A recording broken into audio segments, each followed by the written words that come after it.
यह डिक्टेशन 80 शब्द प्रति मिनट की गति से है। स्टार्ट।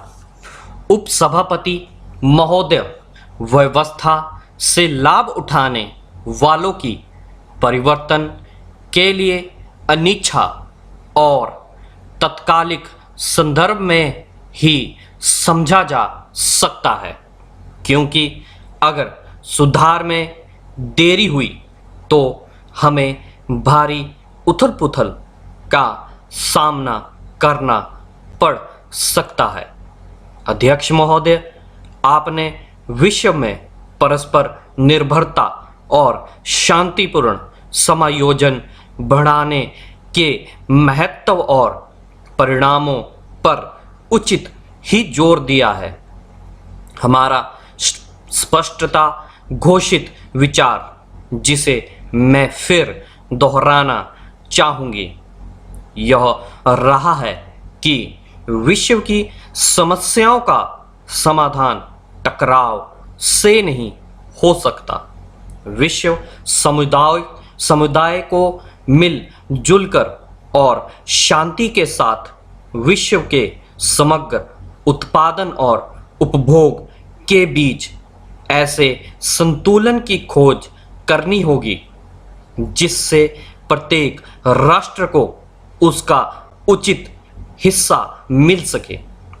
मेरा विचार है कि विश्व समुदाय को दशक की समाप्ति से पहले निरस्त्रीकरण और अंतर्राष्ट्रीय आर्थिक संबंधों के बारे में किसी निर्णय पर पहुंचना चाहिए।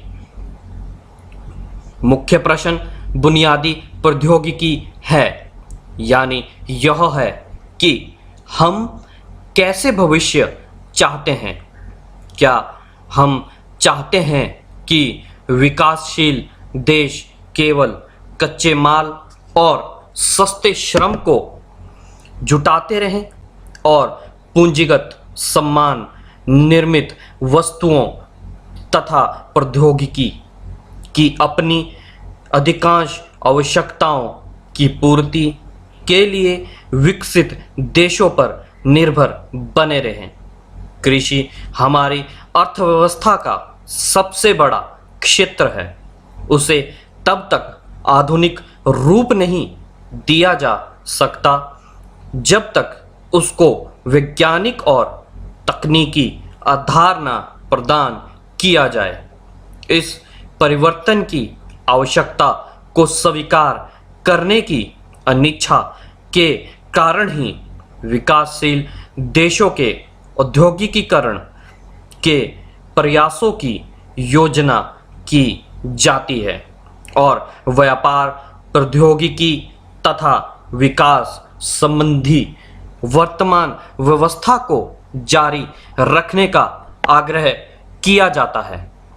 दूसरी ओर विकासशील देशों के दृष्टिकोण से यह कहा जा सकता है कि वे जिस हद तक अपने प्राकृतिक साधनों का इस्तेमाल अपने राष्ट्रीय उत्पादन के लिए नहीं कर पाते, उसी हद तक वे अविकसित है।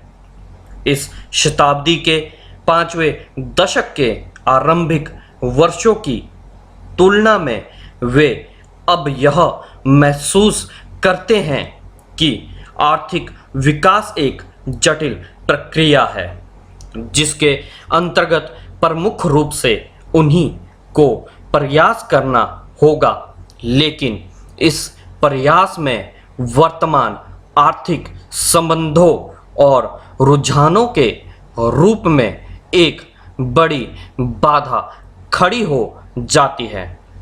आपने कहा कि एक के बाद एक कई देशों ने अपने लाभ की दृष्टि से बहुराष्ट्रीय निगमों का सहारा लेना चाहा, लेकिन वे इसमें अपरिणीय कारणों से असफल नहीं हुए।